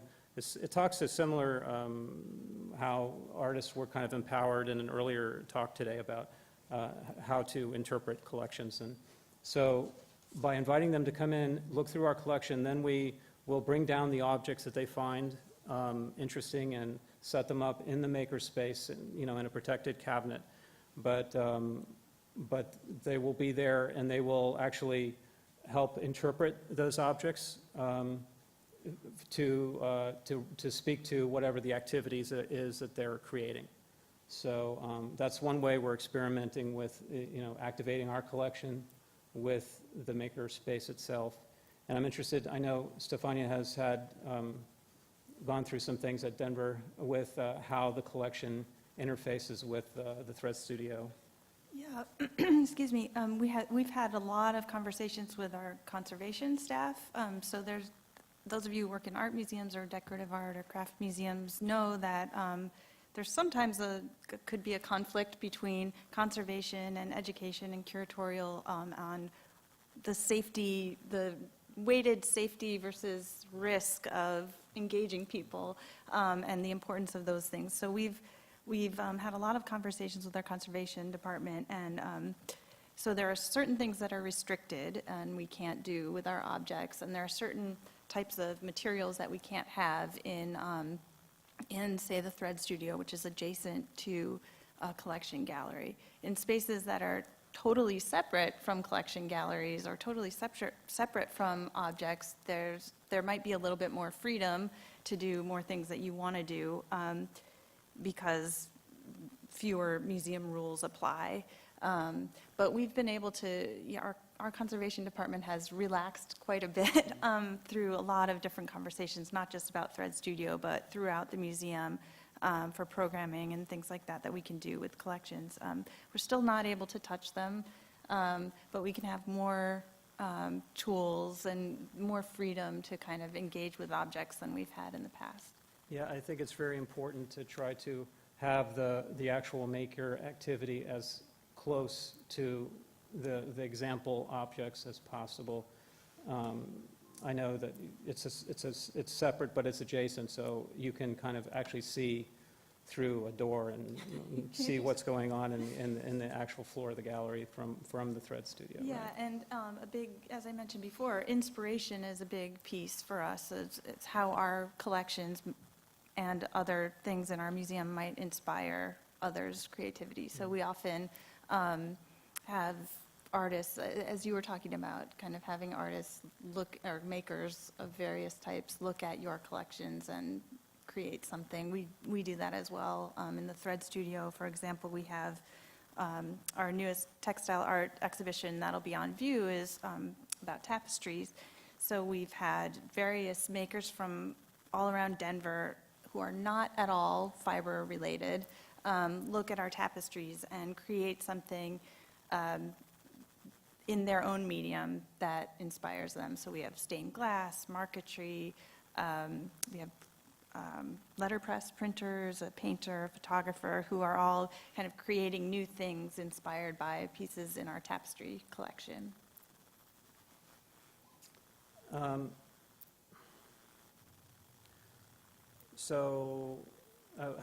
of the things I did want to mention is that for our space that we're trying to create in our new building, the way we're envisioning it is to try to actually bring some objects into the actual makerspace, have them protected, but have them actually occupy that space in some way, because we want to choose objects that actually demonstrate how they were made. So, and how they would be displayed is to kind of show the back of things and things like that, so people could start to see how something was actually constructed.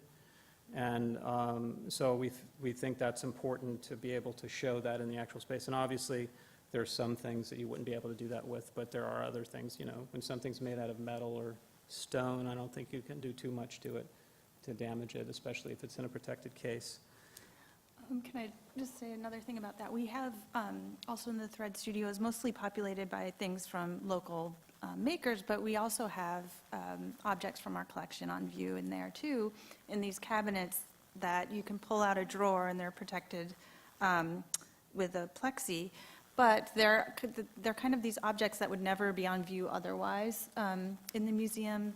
Things like this crazy, I wish I could show you a picture, crazy tie-dye bundle from China, I think 18th or 19th century. And it looks like an octopus or a sea urchin or some crazy thing, and we had no idea what it was. And so we can display things like that and kind of play with our collection in different ways, and we can play with the interpretation. Since it's not in the official gallery, we're a little bit more flexible to do fun things with our collection. So, Erica, I did want to ask you about critique and this online critique tool that you're trying to develop as part of your research. And could you talk about that? Because part of what we want to try to develop is a dedicated website that would help extend the makerspace beyond the walls of the museum. And so we're very interested in this kind of research you're working on. Sure. So one of the other early findings in our research on kind of dedicated makerspaces, although Make Shop at Children's Museum was one of them, so not just dedicated as a makerspace. One of our early findings was that the spaces were really good at offering initial making experiences. So workshops, drop-in, even open-ended maker experience, non-facilitated open-ended making experiences, but there wasn't really much for interested learners beyond that. And so there's a lot of what we would call make and take. Spend 45 minutes, do a thing, be like, hey, look, I made a flashlight that lights up out of recycled materials. And there's nothing wrong with that as an entry. But for people who are not makers already, there's not a lot of pedagogical value for them beyond that. So you don't know what to do with it, you don't know what to make of it, and so one of the ways that one of the reasons that we felt that was true is that the hardest part about an iterative design cycle for many people is learning how to get and give feedback on the things that you're making. So we talked a lot about how we could promote and facilitate critique processes of iterative cycles of design and making. And we talked about how in spaces like museums, it's not like a school where you know that kids are going to be in a class 2 days a week, every week for 15 weeks, but that people are going to come and go in different cycles of participation.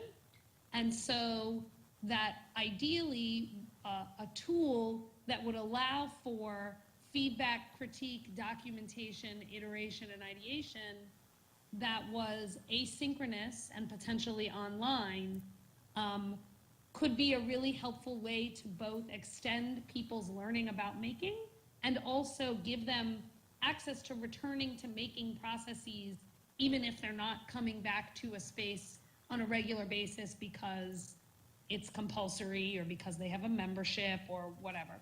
And so we've been spending the last year playing around with a lot of different kinds of tools that might be able to do that. We've been trying to test them out in various spaces where making happens, mostly with young people. And we are, I think, settling on a tool that is different than the tool that we started with, but is a tool that is actually being developed out of the MIT Media Lab, which is designed for documentation and feedback of making projects, where we can scaffold in critique practices. And we are looking to try that out with more structured groups, because I think one of the big challenges, one of the things I've seen that's challenging about documentation is if people can smell that somehow the documentation is independent of the work that they're already doing, they resist it like crazy. Even if you know, as a facilitator, that people will be happy that they've done it. No, you know, the sort of trust me, you will like this later doesn't really work very well with people. And so we're going to start by trying to test the tool with essentially captive audience groups that kind of have to do it.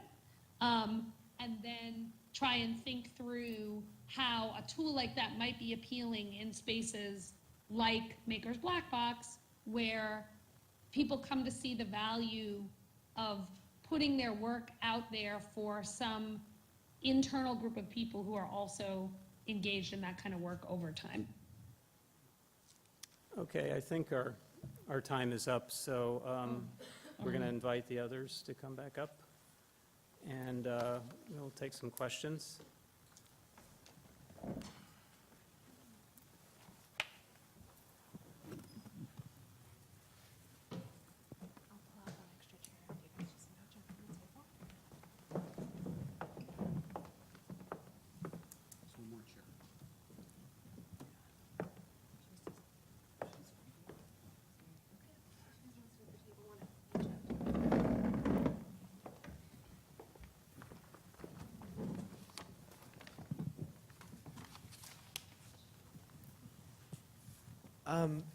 So you all speak very positively about makerspaces and this kind of education, which is to be expected, I think, for this environment. But I'm wondering if any of you have encountered either pushback or skepticism, perhaps at an institutional level, on the idea of engaging education in these evolving new patterns that you're all interested in. Well, I have had some pushback from at the Aztec conference 2 years ago. There was many panels on makerspaces, and it was there was one in particular person who was very kind of unsure about the value of makerspaces and putting out a lot of kind of questions and like, as you say, pushback. But basically he got drowned out by all the positive people that were saying how great it works and how wonderful it is. So at least in as I say, in science centers, it's been going on for over a decade now with a lot of these kind of maker spaces, and it's only positive feedback. The other kind of pushback that I've gotten is more about the messiness of it. Like, people are concerned, oh, you're going to have this space that doesn't look pristine and perfect, and so forth. There's going to be a mess there, and so there's I've heard that kind of comment before, but it hasn't seemed to stop anybody so far. At the Denver Art Museum, there's a very strong commitment at the highest level for spaces like this and activities like this, and to actually even push further and keep it going.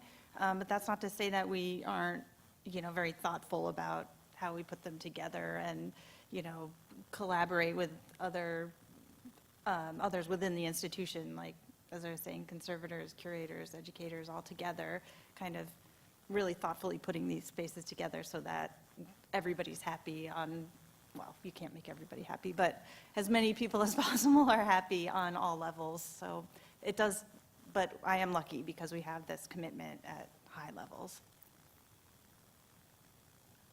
I would just offer, too, that I think outside of the museum context, our experience is that there's a lot of interest in understanding what happens in makerspace and what happens in art and design studios, and how can that process the types of things that Erica was talking about, the things that only happen in those learning environments and research environments, critique, right, the nature of studio-based research, student-driven studio-based research, how can that be applied in other areas of inquiry, in the sciences, for example? What can artists and designers bring to complex problem solving? And we've been partnering with some other institutions of higher education in Rhode Island, specifically on those topics.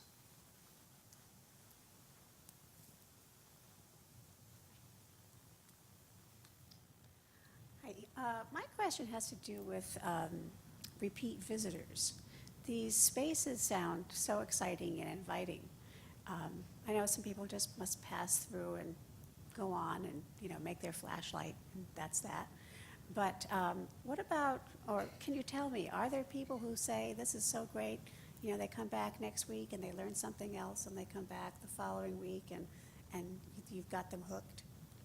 Does someone address that? Yeah, we're actually trying to create more programming so that drop-in visitor who then gets excited would go on to the next sort of level of how the space would be activated through workshops or through classes. So we're trying to develop a model to be able to capture those people who have that interest and want to learn more.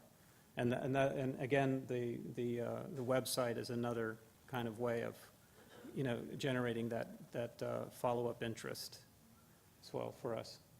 And I don't have like actual, statistics, but I do know that we have, from our IMLS grant that we had that summer, we know that the people who contributed to, which was 160 plus people who contributed samples to the Thread Studio, they were coming back again and again and again and again, and like there were, in the grant, someone was interviewed and said, oh yeah, and I ran into 3 of my friends when I was there. It was like, became this community gathering spot for, especially for the fiber artists, but then they started bringing other people, so it's really been interesting, becomes kind of a hub for a particular group, and especially for these folks who contributed, they feel this very, great pride in having their work on view.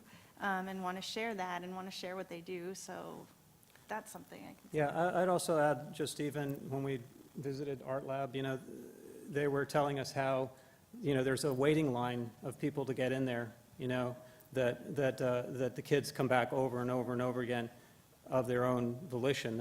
It's not because anybody's forcing them to, or the program in any way is saying you have to come X number of days a week. It's totally up to them. So I hope that answers your question. I was just thinking when you were talking about the oral histories and everything, and and also teaching people how to do things, and you can't always have the artists there demonstrating live in those makers' rooms. I'm sure you've all investigated doing films that show how to make things, and you know, there's a whole TV show that shows how things are made, and it's fascinating. I'm sure, you know, it would be interesting to have a whole archive of just showing how all these crafts are made, as it's, you know, fewer and fewer people are expert at it, and you know, it would be a really amazing thing to add to the oral histories, to have, like, you know, not just photographs of the, you know, end products and the artists talking, but, you know, like demonstrations as a resource for people to learn how to do these sorts of crafts and everything in all the museum. Maybe you already have that.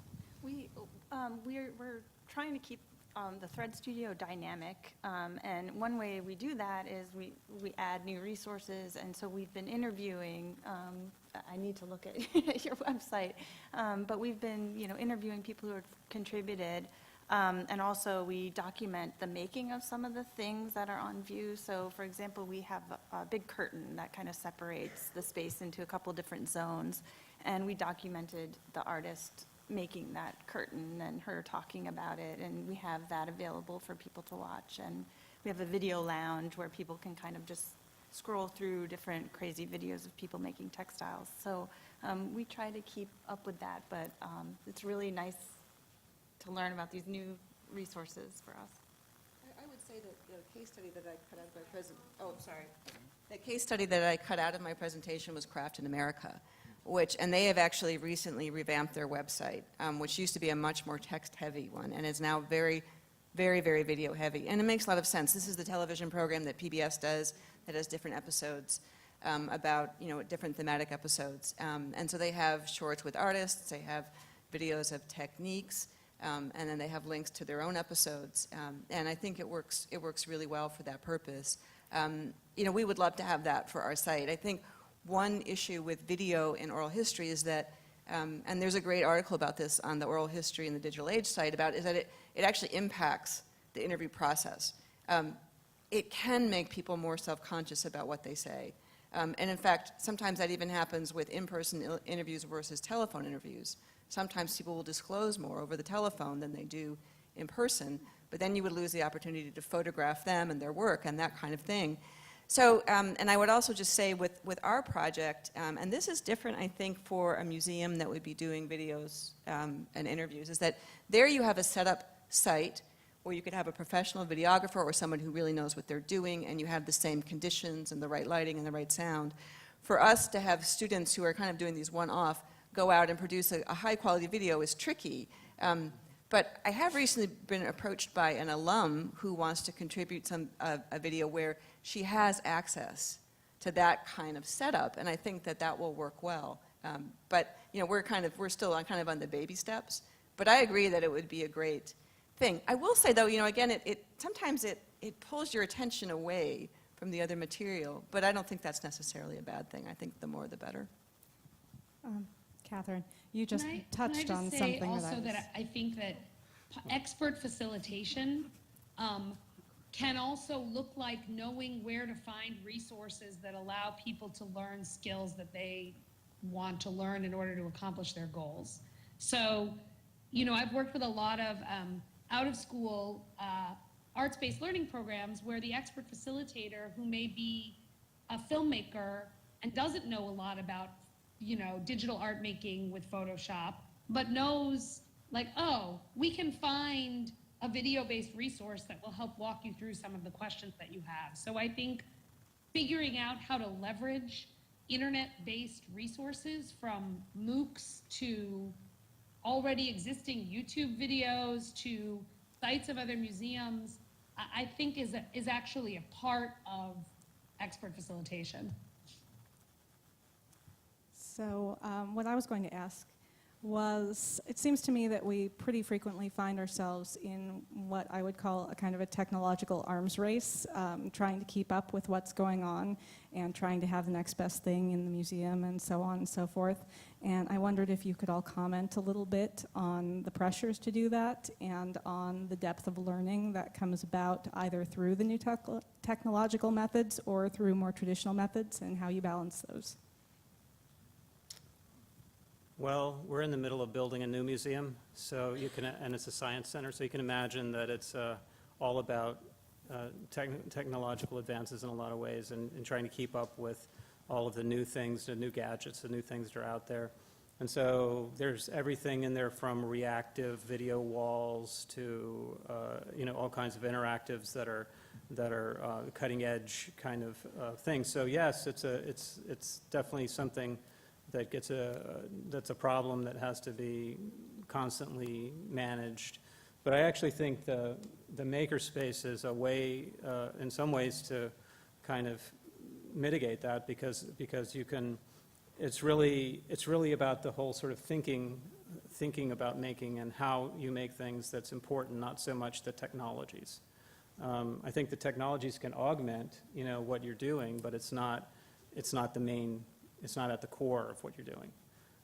One thing I was going to say about the film-based idea is, like, we just, for instance, got a group that's coming in that's a film group that's going to be meeting at our museum on a regular basis, and they're sort of just an affiliate group, really, but their whole methodology is storytelling, and so I want to actually kind of bug them to start coming and filming when we're doing a maker activity, so that we can start to archive those and have those as a resource, an additional resource for the makerspace itself. So if we trot out that same kind of activity again, we can put up that film and show how somebody approached it. For us, so we opened the Thread Studio in 2013 spring, and we were supposed to have a touch table kind of interactive thing as part of that when it opened, and we weren't ready. So we totally actually reconceptualized the whole thing, and we just installed it this past fall. It's already out of date. I'm sure it's already out of date. There are bugs all over the place, so I think it's a huge challenge, and this is just a sympathy remark, there's no solution from here. For us, it's a very interesting question, because there is a certain quality to the space, a cultural quality to the space that we steward. That alumni really feel is important, and we think that contributes to the type of activities and education and culture that the space evokes. So we have invested a lot of money recently in technology, and it's been in the types of technology that allow us to extend the types of activities that happen in the core space. So we chose high-quality microscopy, microimaging systems, GIS now, thinking of how do we help students go from look at scale, explore scale, pattern, form, and structure at multiple scales. So we're always trying to promote the same core attributes, though, are the things that happen. Deep observation. We don't want things to be superficial. How do we facilitate deep observation, for example? How could that technology complement it and not circumvent what we think is important,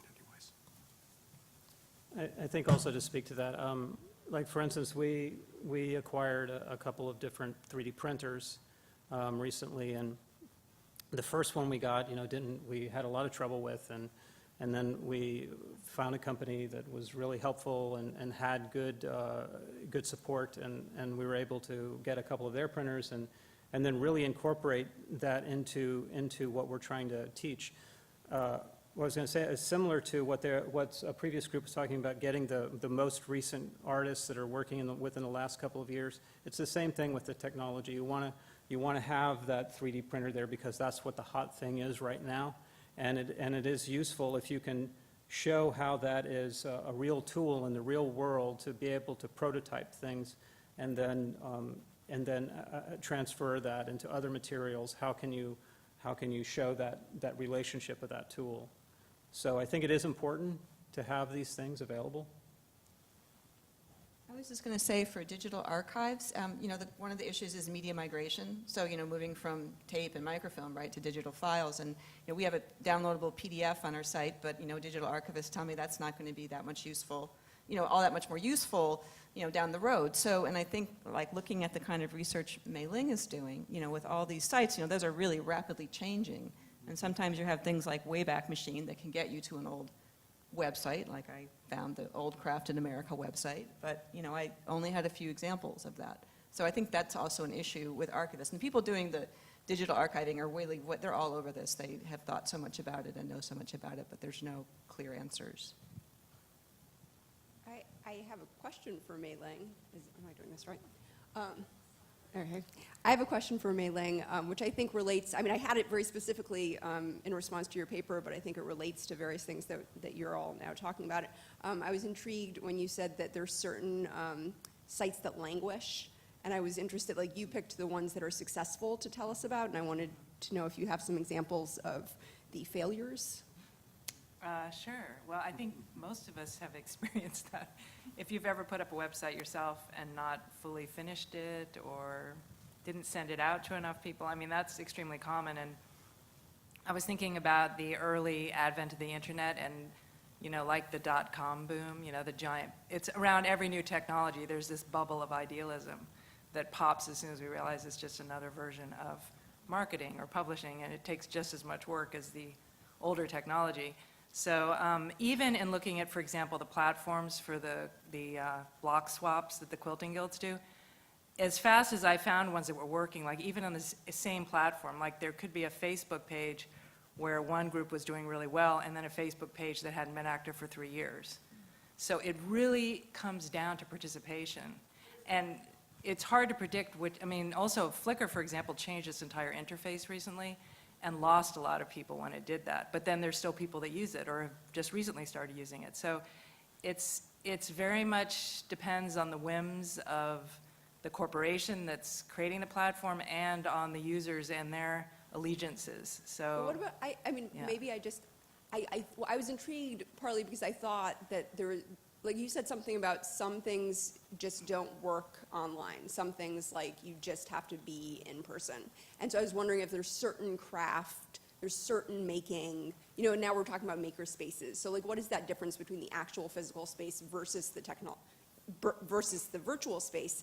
And I thought that you were sort of suggesting that there's certain things that lend themselves to the online space and certain things that don't. Yes, in terms of specific skills, definitely. Like, I'm sure anybody who's a potter can say, you know, throwing a pot is not necessarily, I mean, you could watch it a million times, but until you've actually put your hands on the clay and learned how to center and learned how to pull up the walls, you just, you know, you're not going to know if you can do it, or you could sit at home and try it over and over. There's just certain things that need tactile experience. And whereas on the other hand, there's things like the rug hooking I described. I was thinking a video of rug hooking would be pretty boring, you know. I mean, you could just watch, I mean, you know, maybe time lapse it might be interesting, but it's a pretty simple activity, you know? So that's not going to be a big hit, you know, on YouTube. But it really varies from craft form to craft form. I was really interested in the things that Erica was just talking about and would like to hear more about the MIT. Is that an open source tool that they're working on? Because I'm really curious about that back and forth between master and apprentice and how that might occur online. And that's one area I think hasn't started yet, really. And there's also haptic technology, which as that develops, I think we're all going to see another, you know, revolution of types, you know, where you will be able to feel what it's like to, you know, touch a certain material and have it work. And maybe there's someone on the other end of your computer who's telling you, yeah, you got it. Now you know. We just don't know what that's going to look or feel like yet. It probably won't feel like making a pot. Probably No. not. Not right away.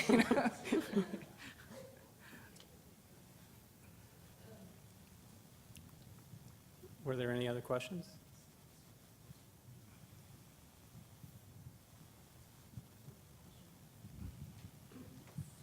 Sorry. How much do you see the maker spaces and museum spaces replacing the studios or the classrooms that we've seen in museum education in the past 100 years? And how much are they a replacement of the manual training movement? And so we're finding this opportunity to introduce making in alternative educational sources?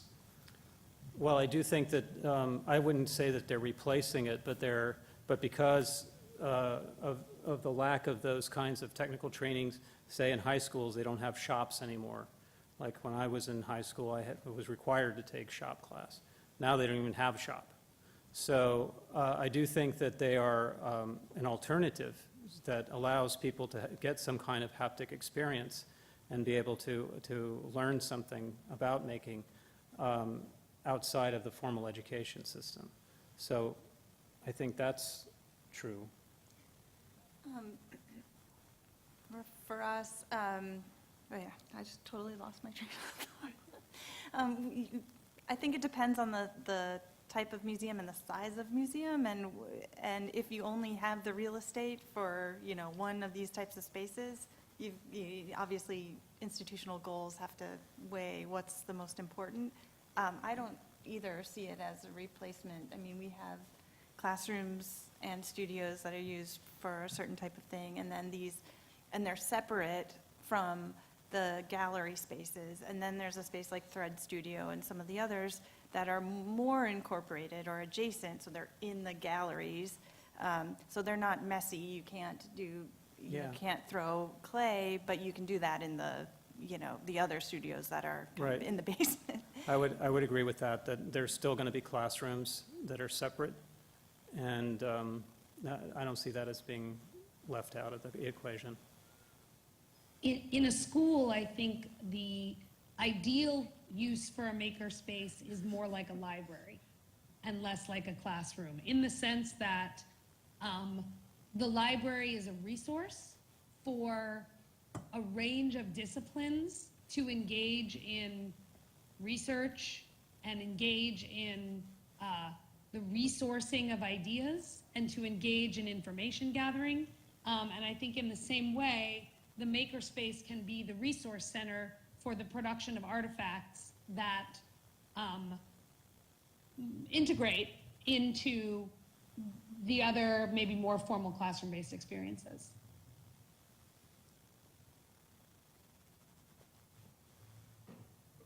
Thank you.